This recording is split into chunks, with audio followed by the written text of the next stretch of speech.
Considérons le grand facteur unificateur dans le corps de Christ. Quel est le facteur unificateur dans le corps de Christ?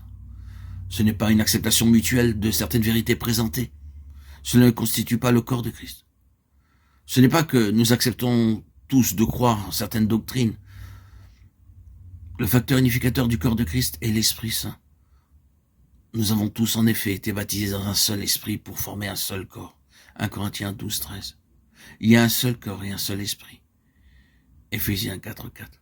Individuellement, nous avons chacun un esprit séparé. Le corps de Christ a seulement un esprit, et c'est le facteur qui constitue l'unité du corps. Maintenant, vous pouvez clairement et immédiatement voir comment, à partir de cela, beaucoup de choses pratiques en découlent. Comme la nécessité, par exemple, de recevoir l'Esprit Saint. Vous ne pouvez pas être un membre de l'Église qui est son corps, à moins que vous n'ayez reçu le Saint-Esprit. C'est très élémentaire. Je sais, mais c'est un fait fondamental. Notre affiliation à l'Église est éprouvée par cette vérité. Avons-nous reçu l'Esprit Saint? Sinon, nous n'avons aucun droit, quel qu'il soit, d'être un membre de Christ, de son corps, l'Église. C'est là que cela commence. Mais le fait n'est pas suffisant.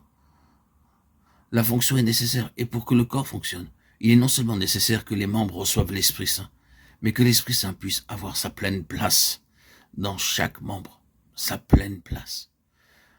Le corps peut seulement fonctionner quand l'Esprit a sa pleine place, sa place tout entière, donnée dans chaque membre. Maintenant, l'ordre des choses, non pas chronologiquement, mais spirituellement, est très clair dans la disposition du Nouveau Testament. Les Romains précèdent les Corinthiens, et les Corinthiens précèdent les Éphésiens. Et c'est forcément ainsi spirituellement. Les Romains introduisent la croix principalement pour mettre de côté l'homme naturel. Les Corinthiens ont pour intention, insistance et distinction de donner à Christ l'absolue seigneurie.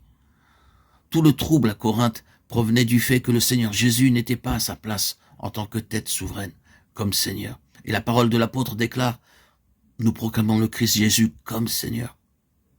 Il faisait Seigneur des hommes, Paul, Apollos, Pierre. Il mettait des hommes à la place du Seigneur Jésus. Il mettait des choses, même les dons spirituels, à la place du Seigneur Jésus.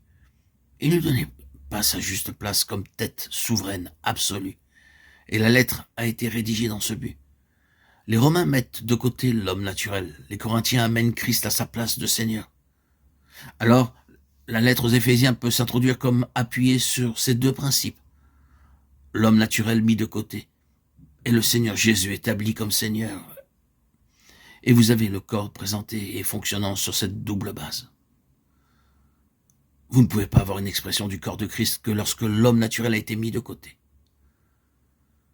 L'élévation de l'homme naturel, de quelque façon, mesure que ce soit viole le corps de Christ tout entier et est en opposition à la souveraineté de l'Esprit Saint. La chair ne peut avoir de place dans le corps de Christ. Si le corps de Christ doit être ce que le Seigneur a conçu qu'il soit, s'il doit fonctionner, alors le Seigneur Jésus doit être absolument le Seigneur pour chaque croyant.